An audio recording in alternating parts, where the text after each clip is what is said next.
Hello, this is Schweitzer, and this is big idea number 2, which essentially is bonding. Chemical and physical properties of materials can be explained by the structure and rearrangement of atoms, ions, molecules, and forces between them. So we're talking about some enduring understandings involving types of bonds, intermolecular forces, intramolecular forces of various types. So types of bond characters. So we're going to walk through everything from solids to liquids to gases, the transition from solids to liquids, the transition from liquids to gases, why things boil, and then look at the properties of both ionic, covalent, and then intermolecular forces of covalent compounds. So I'm going to move relatively quickly here. This is a big area, lots of things. Types of bond characteristics. So types of bonds, we have network covalent. You should recognize as being carbon family. Silicon dioxide is a pretty common one. Ionic compounds, very strong web of attraction, same as this, except this is ionic bonds. So when you melt a network covalent, you're breaking a covalent bond.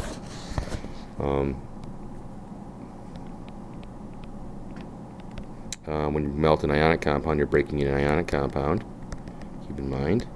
Molecular solid, covalent, strong intermolecular forces. Okay, so if it's solid, then it's going to have some intermolecular forces that's going to be of some significance. So we have one molecule, another molecule, and there's some attraction between these.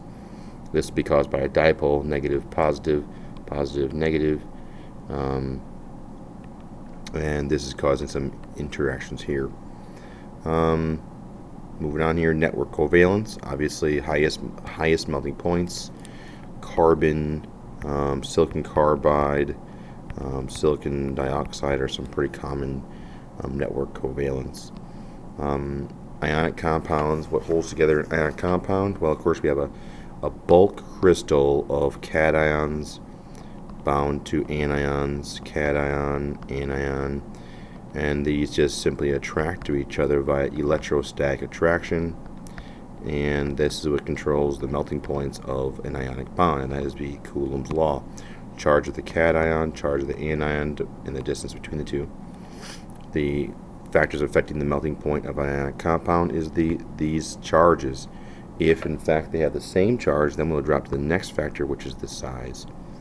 So we would want to be able to place these things in order of increasing melting points. Diamond would be number 1, followed by all the rest of them are ionic. If we had something like, let's say, carbon dioxide, that would be covalent and therefore would be the lowest on the chart. How do I go about splitting these up here? Well, this is a highest because it's network covalent. This is +3, -2, +2, -1, +2, -1. So these are the same charge differential. So because iodine's bigger, it's farther away and therefore has weaker attractions. The nucleus of the magnesium is considerably farther away than the iodine's nucleus, so the attraction is going to be much less. Now the positives don't necessarily attract, but this guy's electrons are attracted to this guy's positive nuclear core, so that's again a larger distance than compared to, let's say, magnesium and let's say chlorine, which would be significantly smaller. So this distance from this guy's positive to, let's say, this guy's electrons. Alright, molecular solids, covalent molecules within with intermolecular forces. So if you're a covalent compound, you must have some intermolecular forces. Here's some pictures just showing how you would want to represent a picture, in which case you'd have to, and this is hard to see here, but we have let's say a positive here, and then this would be a negative water, negative water, negative water. We've drawn a lot of these pictures already. You know, partial negative, partial positives attracting to one another. Be careful of putting a full negative on something like I did right here. That's usually considered full positive. You want to put partial negative or partial positive, because that technically is incorrect. It does not have a full negative charge. Intermolecular forces, intramolecular forces, want to be able to distinguish between inside the molecule there's little intra bonds, and between the molecules is intermolecular. So in this case, like I said, we have the intermolecular is right here, in the the intramolecular The intermolecular is right here. Intra is within the molecule. Covalent bond. General factors that affect intermolecular forces. Okay, so if I have two particles and they are sticking together with a certain amount of vigor, then the melting points will increase because I have to separate these things in order to cause this to happen. Vapor pressure, and once again, if I were to have particles here and they're sticking together with a greater amount of vigor, they're not going to want to evaporate off the surfaces easily. So as IMFs go up, the vapor pressure goes down. So just the opposite. This one, as IMFs go up, melting point goes down. Types of intermolecular forces. London forces. These are temporary dipoles. Note that these charges, more electrons on one side versus the other, causes a temporary dipole. Factors that affect this would be the quantity of electrons. Do not indicate mass. More massive does not explain the theory. Long chains also have dramatic effects on London forces. So carbon chains tend to exemplify the idea of a London dispersion force. All right, so types of intermolecular forces of hydrogen bonding. Okay, in this case, again, we got a picture here. How does hydrogen bonding occur? Well, we have an unequal sharing of electrons due to unequal electronegativity. Alright, so we got a nice picture of it here. Partial positive, partial negative, causing this attraction here between two dipoles. The highly electronegative atoms are the NOF, bound to a hydrogen atom. This causes a dipole to occur, which then causes the attraction to occur. A generic dipole would be one of these guys bound to some other atom. Again, it's just a generic name for essentially a form of hydrogen bonding, and here's a nice picture of that. Types of intermolecular forces. Again, a dipole. Again, this is an example of a dipole, which we just had in the previous slide. It's a generic version of a hydrogen bond. We have a highly electronegative atom right here, bound to a non-highly electronegative atom. In this case, this is a polar bond right here. This has got a partial negative, this has got a partial positive, partial negative. Although this thing is not polar because it is symmetrical. So there's factor of electronegativity difference, and there's the factor of symmetry. Alright, why is a solid a solid? Again, this is kind of a review of what we've just been talking about. One is bond type, and two is external factors. Things that we can control would be temperature, which is average kinetic energy, increase in the motion of particles eventually breaks local attractions, and pressure. Increasing pressure can squeeze into a smaller, tighter object. Now, for solids, pressure doesn't have huge effect. You'll see a couple of examples here. Heating curve. What happens at heating curve? There are some things you want to understand here. Solid phase, liquid phase, gas phase. We'll talk about this again in the thermodynamic little video, but essentially, what do we know here? Well, let's see, this is representing some substance. Keep in mind, right at these 2 points is the same temperature. So I can have a solid at this 180, and you have a liquid at 180. Both present at the same time. But as I go up, I'm constantly adding energy into the system, and therefore I'm going from a solid to a liquid to a gas. Why? I'm adding energy in. Particles are moving faster and faster and faster, and eventually, as they start moving in different directions, they break these intermolecular forces.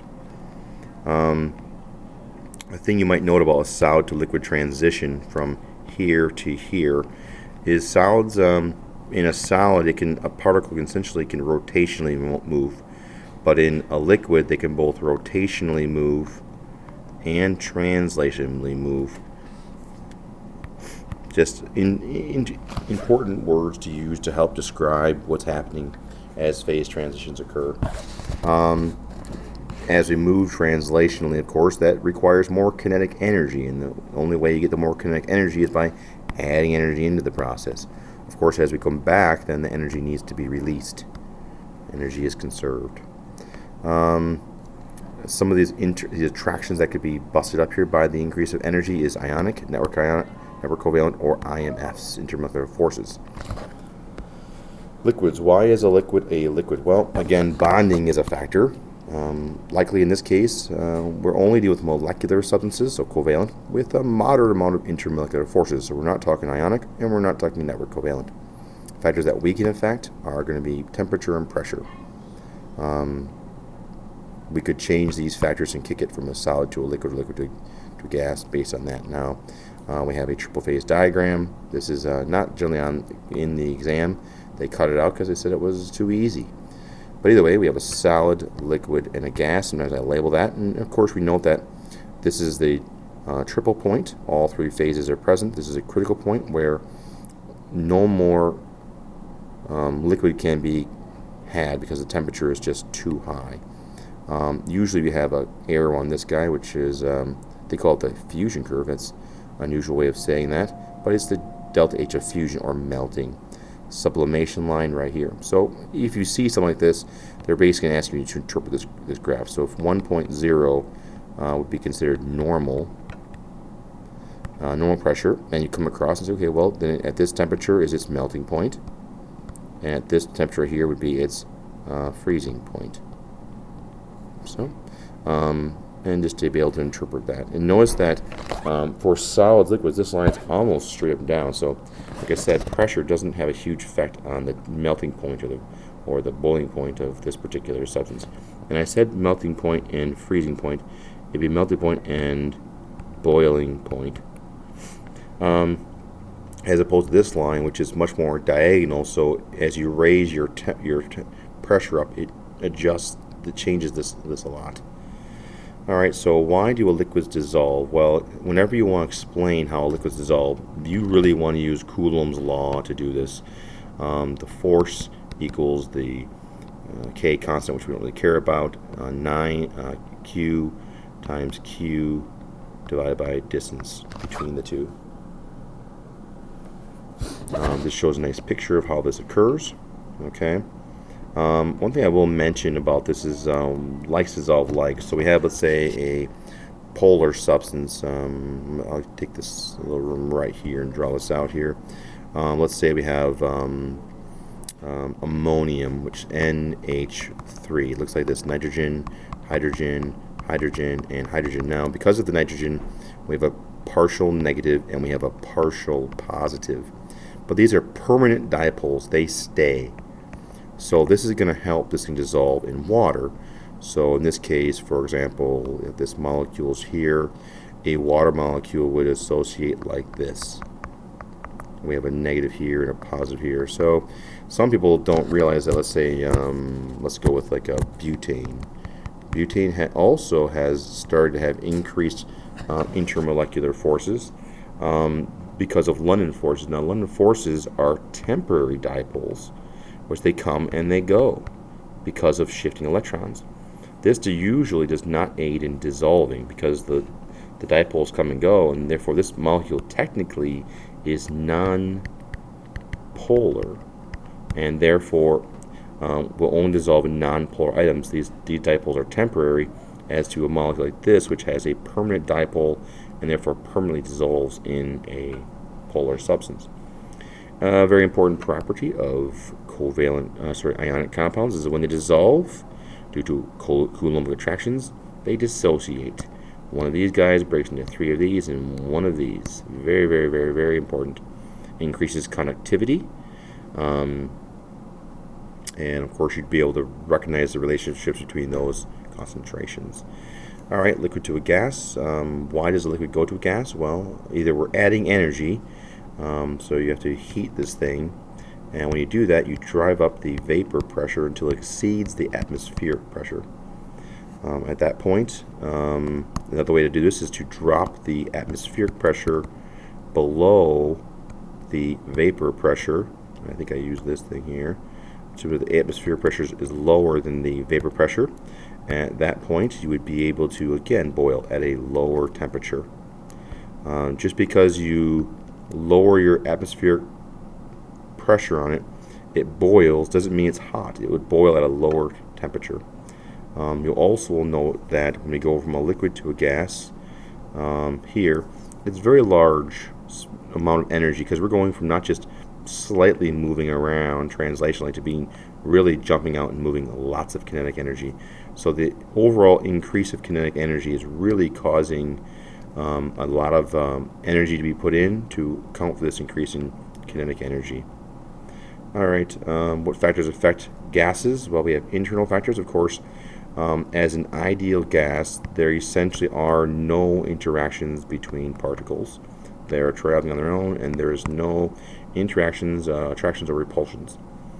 This is by definition an ideal gas. Of course, when that's the case, these are the factors that affect it.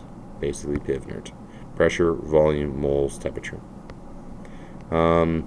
Properties of gases relative to their containers. Now, this is just kind of how I describe this to be able to see how the properties interact with one another. A balloon, for example, keep in mind the pressure inside equals the pressure out.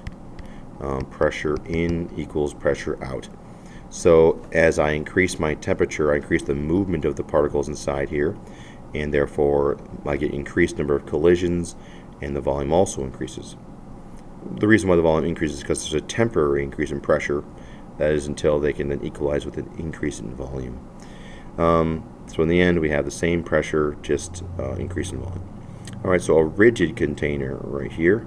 Of course, as we increase temperature, we get more and more collisions on the inside of this container. The more collisions, the more pressure you have.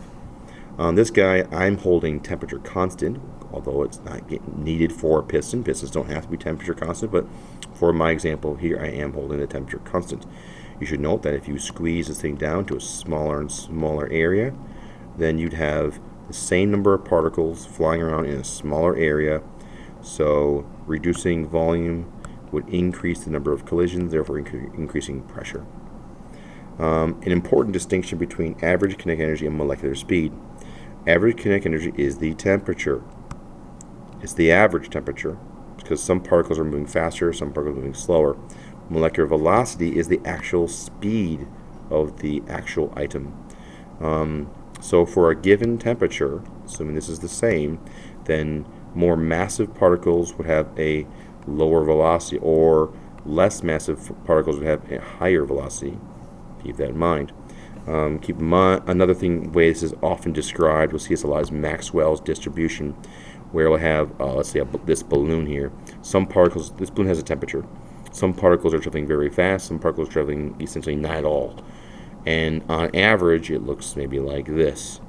And this area under the curve here represents the total number of particles.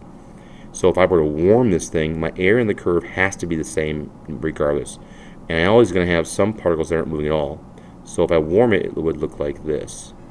My average bumps up to this average, and I have the same area under the curve, so this must be lower. This has to go down. It cannot be the same height, because then I have a bigger area. Or if it got colder, it would look like this. All right? Same area of the curve, but my average is smaller. Calculating average speed, an actual speed. Just a calculation. Keep making sure this is in kilograms per mole. So just usually we do grams per mole, so kilograms, moving it over 3 spots. 0.04. Note the R value that's used. Solve it out. The answer is in meters per second. Alright, and then diffusion, whether we're talking effusion or diffusion. Effusion is if I just remove this thing, something that fuses across it, or if I leave a hole here where they can slip through a hole, it's the same thing. They effuse or diffuse proportionally to the molar mass. This is for a given temperature. So the temperature is not allowed to change. Otherwise, temperature obviously, well, I mean, particles are flying around, hitting each other, and therefore causing random movement of particles. And the more they move, the faster they are, the more they would randomly move. Either way, so at a given temperature, that's just kind of the relationship here. Note that it's not a linear relationship. So if I double my molar mass from A and B, I'm not going to double my rate of diffusion. This little square root sign throws a wrench in it. Notice that they are reversed as far as A and B. This is normally given as a whole value. So let's say A and B, A fuses 2 times faster than B, equals the square root of the molar mass of A, molar mass of B. So if you give me the molar mass of A, I could solve for the molar mass of B. So if you give me this guy, I would square both sides. So this would be 2 squared, and then this would be gone, and then I would just multiply by the molar mass of A, and I get the molar mass of B. Not something you can do just proportionally. You have to do the math. All right, so effusion, diffusion. Of course, diffusion is the reason why balloons tend to deflate over time, especially helium balloons. Particles are trapped. There are little microscopic holes in these balloons, and as the particle flies, hits the wall, bounces, hits another wall, bounces around, hits another wall, bounces around, and the faster these particles are going, the more often they have a chance to hit a hole and skip out. So faster moving particles, higher velocity particles, have this happen at a greater rate. For a given temperature, lower molar mass means increased velocity for a given temperature. So this guy moves faster, this guy moves slower, which is a typical gas, nitrogen. Ideal versus non-ideal, of course. Why is a gas ideal? Well, they're traveling very, very fast. There's large distances between them. Collisions are elastic. They go straight in paths. And all in all, there is no interactions or repulsions between particles. The identity of the particle just does not matter. That is extremely important. Could I convert an ideal gas to a non-ideal gas? Well, of course I could. I could somehow cool them to get them to slow down, and then compress them to get them closer and closer together. Or you might say, how can I get gas A to act most like an ideal gas? Well, in that case, I want to make sure that I lower my temperature. Okay, I should say, let's back it up here. Okay, I want these things to have plenty of room between them. So I'm going to lower my pressure so they can have plenty of room between them, and I'm going to increase my temperature in order to get them moving faster and faster and faster. And that's going to act most like an ideal gas. Again, just think about it a little bit, not memorize. If I want to reverse the process and get them closer together, I would increase my pressure to get them closer and closer together, and I would reduce my temperature in order to slow them down. Combined gas law must be in Kelvin. Pivner, okay, make sure you're using the correct R value. Here's the units that you want to use. This guy accords with that guy. If I'm using millimeters of Hg as a unit of pressure, then 62.4 would be my universal gas constant, so be aware of that. Partial pressures, okay, so again, very useful.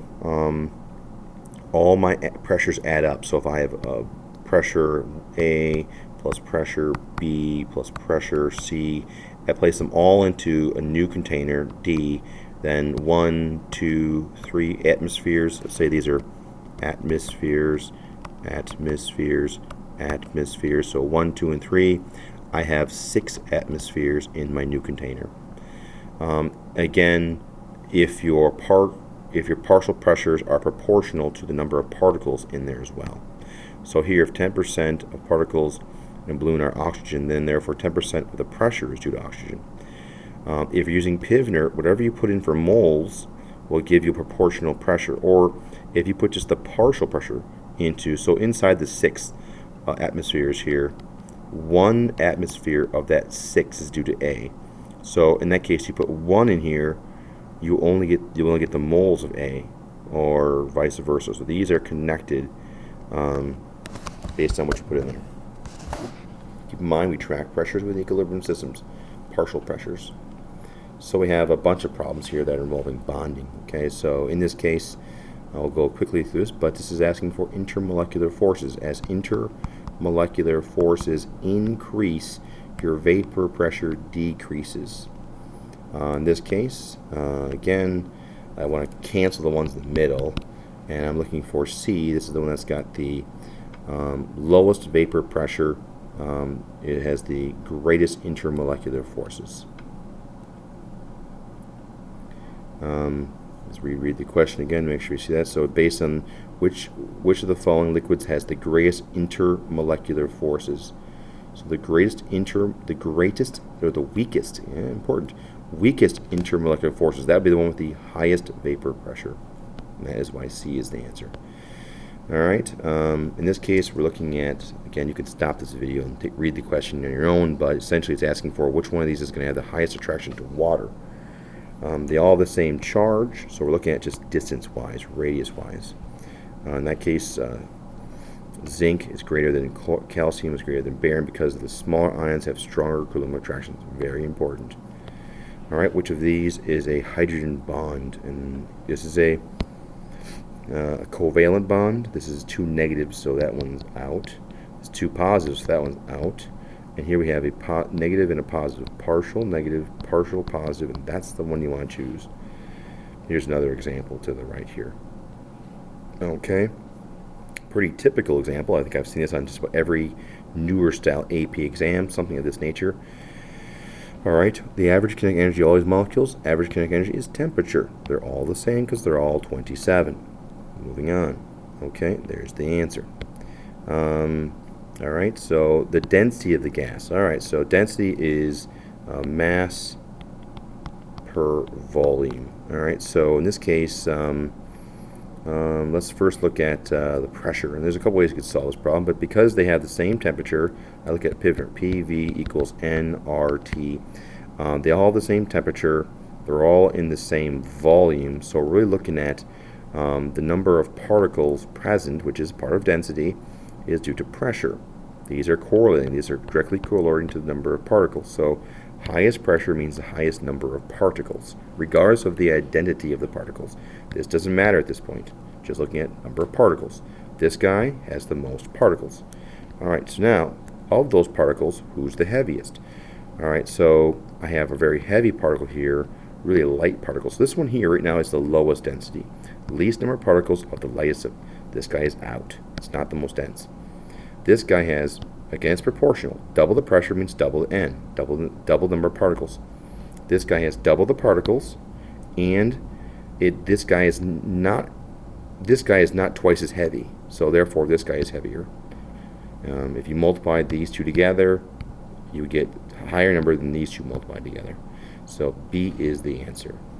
And of course, you can stop and take a look at my reasoning if you'd like. Here's an alternate method where we can resubstitute density into the actual formula and solve it that way. I wouldn't say I would do it this way, but it's another way of looking at it. If the partial pressure of each gas is increased at a constant temperature until condensation occurs, which will condense at the lowest pressure? Now again, it's not asking for which one would, we're not going to heat them all evenly and wait for one to go. What we're going to do, or I should say cool them evenly, all they want to know is, regardless of pressure, what they're starting at. If I cooled these, which one would likely condense first? This is an intermolecular forces problem. Greater intermolecular forces means that it's going to stick to each other more easily, meaning that as you cool them, you slow them down, the attractions are able to pick up, and it turns into a liquid. Only intermolecular force present in these guys is London forces, and the long chains of butane will allow this to happen more easily. Therefore, butane will be the first one to condense. Okay, you can always stop and look at my answers. Alright, here now we have two different compounds here. This is really looking at, it's called the electron domains. Carbon only has 2 electron domains, one involving the oxygen, one involving the other oxygen. This is a linear molecule. Therefore, it is non-polar because it is symmetrical. The sulfur dioxide, of course, it has a resonance structure, but that doesn't really matter for us. It's got 3 electron domains, causing it to be bent, along with the highly electronegativity difference between these guys. Causes a dipole to occur. This is a partial negative, partial positive. Therefore, looking at the options to see what would describe this the best, and they're going to go with answer letter D, because different because sulfur has a greater number of electron domains, regions of electrons around. And I don't think this is the best answer. It could be better answer given, but the other ones don't make any sense at all. But C is an option, but they have it backwards. Different because the lone pair of electrons on sulfur make it a negative end of a dipole. That's backwards. It would be the positive end, not the negative end. This is a partial positive, not a partial negative. Alright, bromine iodine, without even looking at the problem here, I see a bigger molecule here. Bigger meaning more electrons, which means this thing is going to have, compared to that guy, more London forces. And what describes the London forces? There's a term here that you may or not have seen before, but called polarizable. The answer is going to be C. Iodine molecules have electron codes that are more polarizable than bromine, thus London forces are stronger in the I2 liquid. Very important concept. In this case, we have 3 boxes. Again, this is partial pressures. If I took all of these boxes here and I put them in an identical box, I would have, again, the pressure here, 2 atmospheres. Look at the picture. This is 1 atmosphere based off the picture. And this is 6 times that, or 3 times that. This is going to be 6 atmospheres. 6, 7, 8, 9. This, put them all in one box, I get 9 atmospheres of pressure. Or if I took that and doubled the size, I'd have 4.5 atmospheres. Important proportions you want to be able to distinguish. There we go. And now the next one. This is a continuation of a larger equilibrium problem, but which of the following is most likely to cause the increase of pressure observed in the container reaction as it reaches equilibrium? So as I go from here to here, I'm getting 1 particle breaking into 2 particles. So more particles, more collisions you have, then the more pressure you have. And I do believe C is the answer. And you can take a look at that. It has to do with the number of collisions. This is a diffusion question. Again, this is commonly they would use this chemicals to do this particular demonstration historically. But you would end up having a situation where, because chlorine HCl is much heavier than this guy, it wouldn't diffuse as fast. So if this is HCl, then, and this is NH3, it would end up forming a white solid right here, closer to HCl, because it's slower. But if you want to know which ones will meet in the middle, you want to pick particles that have the same size, same molar mass, so that same molecular speed. That's going to be A. So having a little extra knowledge here might throw you off, because as soon as I saw that, I just grabbed those 2 and didn't even think about it. So again, be aware, think about the concepts at hand. There you go. All right, number 42. To make an alloy stronger and harder is often alloyed with metals such as copper and silver. Consider 2 alloys of gold and copper, and 1 of gold and silver, which with the same mole fraction of gold. If the gold and copper alloy is harder than the gold and silver alloy, then which of the following is the best explanation for the information labeled above? All right, and the answer is C. Most of our alloys are referring to the size of the atoms. In this case, copper atoms are smaller than silver atoms, thus they interfere more with the displacement of the atoms in the alloy. There's lots of research online about alloys, which will help you gain a few more points on this test. Very important. All right, here we have nonane, also identical molar mass. So by saying identical molar mass, we're saying identical London forces, at least because of them are electrons. But the other factor is the length of the bonds, which is why this guy being much longer says that is what's going to cause it to be change in boiling point. Carbon chains are longer than nonane, therefore than this guy, so that's what's causing my shift in the boiling point between the two, the long chain. All right, based on the data table above, which of the following statements provides the best prediction for the boiling point of NaCl? All right, so right off the bat, we know this is +1, -1, +2, -2. So NaCl is +1, -1. So it's somewhere either on this side or on this side, very close to NaF. The reason why it wouldn't be exactly like NaF is because the size of chlorine. And they're even giving the size, although you should probably know the size, that chlorine's bigger. Because bigger, its intermolecular forces are going to go down because of Coulomb's law, and therefore it would be on the left-hand side. And the answer to the question is A. NaCl have a lower boiling point than NaF because the Coulomb attractions are weaker NaCl than NaF. So it's pretty blasé answer, but it is true. All the other ones will not be. All right, so in this case here, kind of a challenging problem, but nonetheless it's important to look through, and it's on the fly. I think it'd be a little tougher. X and Y each contain 1 liter of solution above. A student combines these solutions by pouring them into a larger, previously empty beaker Z. The formation of a white particulate precipitate form, assuming there are no addition, the volumes are additive. Which of the following sets of solutions could be represented by the diagram above? Alright, so right away I like to write out the equation, and I think I did it right here. So I wrote the equation out right here to know, okay, who's doing what. Okay, so for there to be no excess here, AgNO3 will need to be twice as concentrated. The AgNO3 will need twice as concentrated as this guy. So immediately you can eliminate A and B. Again, you only get this if you write out the equation. So pencil math, pencil math, pencil math, balance it. These two are gone. Otherwise, you will have excess in here. Alright, the magnesium does not precipitate, and since the volume doubles, its concentration will get halved. Again, it's asking about the magnesium. Because this thing didn't change any, although we doubled our volume, this guy is out, leaving D as the only answer. Alright, we have atomic radius here. First of all, we have calcium and potassium. Calcium is located here, and I should say potassium, and then calcium is located right to its right. We should note that it gets smaller as you go to the right. Smaller.